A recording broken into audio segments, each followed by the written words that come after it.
નમસ્તે દોસ્તો, હું ગોપાલ ઇટાલિયા.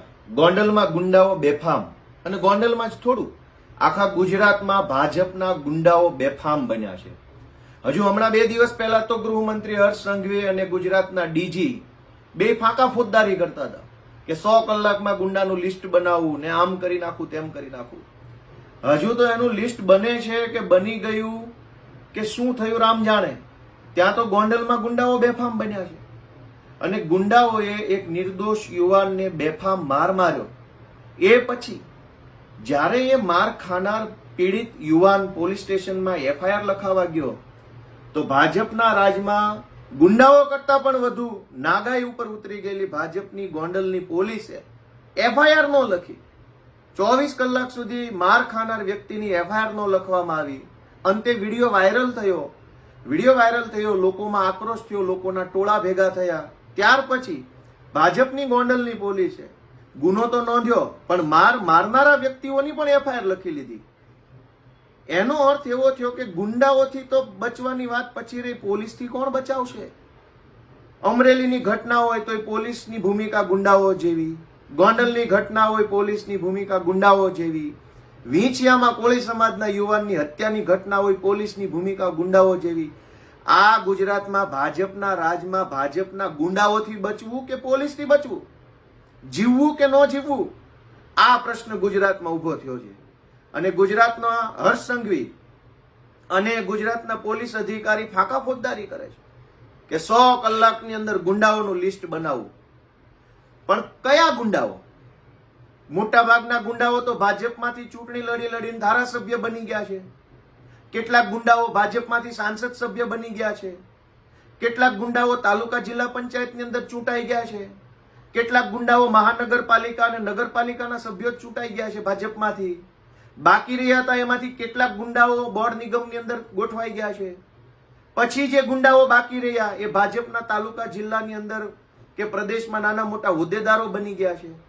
પછી જે ગુંડાઓ બાકી રહ્યા એ દિલ્હી વયા ગયા છે.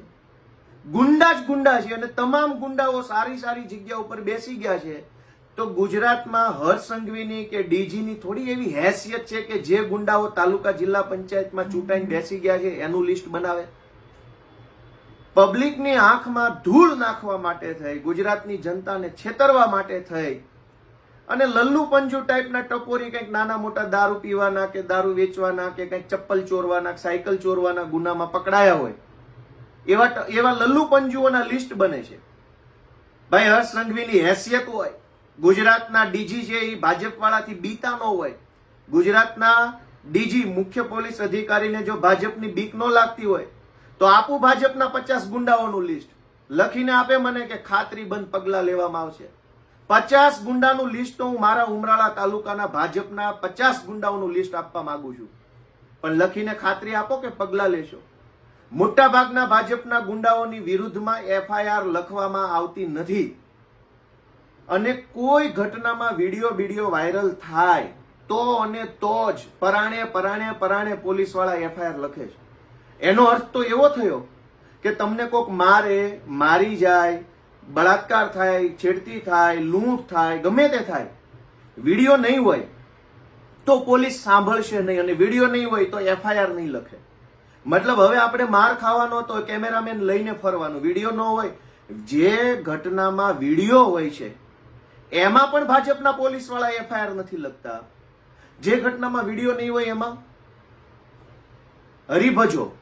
દોસ્તો, ભાજપના ગુંડાઓ ગુજરાતમાં બેફામ બન્યા છે. 100 કલાકમાં લિસ્ટ બનાવો કે 10 કલાકમાં લિસ્ટ બનાવવું નહીં, ભાજપના ગુંડાઓ હવે એટલી હદે બેફામ બન્યા છે કે આનું લિસ્ટ બનાવે મેળ નથી પડે એમ. આને ઘર ભેગા કરો તો અને તો જ કંઈક સુધારો આવે એમ છે. ગોંડલમાં જે કાંઈ ગુંડાઓ લુખ્ખા તત્વો, તમે જુઓ છાસવારે ગોંડલનું નામ આવે છે અને ગુજરાતના હર્ષ સંઘવીના બુલડોઝરની અંદર એટલો દમ નથી કે ગોંડલમાં જઈ શકે. મોટી ફાંકા ફોજદારી હર્ષ સંઘવી કરતો હોય છે. બુલડોઝર તો ચાલશે જ, આમ થશે જ, તેમ થશે જ. મોકલભાઈ તારું બુલડોઝર ગોંડલમાં, જો તારામાં તારા બુલડોઝરમાં દમ હોય તો. ગોંડલની અંદર એક છોકરાની હમણાં હત્યા થઈ ગઈ, આ છોકરાને માર્યો, એની પહેલા એક દલિત સમાજના છોકરાને માર્યો. ગોંડલમાં જ કેમ? આ ગુજરાતને હર્ષ સંઘવી મિર્જાપુર બનાવવા માંગે છે, યુપી બિહાર બનાવવા માંગે છે હર્ષ સંઘવી. શરમ આવી જોઈએ, શરમ ભાજપ વાળાઓને. ડ્રગ્સ વેચાઈ રહ્યું છે, દારૂ વેચાઈ રહ્યો છે, પોલીસ પોતે રીલ બનાવીને વાહવાહી લૂંટે છે. મારા શબ્દો ખરાબ હશે પણ મારી લાગણી ખરાબ નથી. મારી ભાષા બરાબર નહીં હોય પણ મારો આક્રોશ બરાબર છે. મારી ગુજરાતના તમામ લોકોને વિનંતી છે કે ગુજરાતને ભાજપના ગુંડાઓથી બચાવી લો દોસ્તો.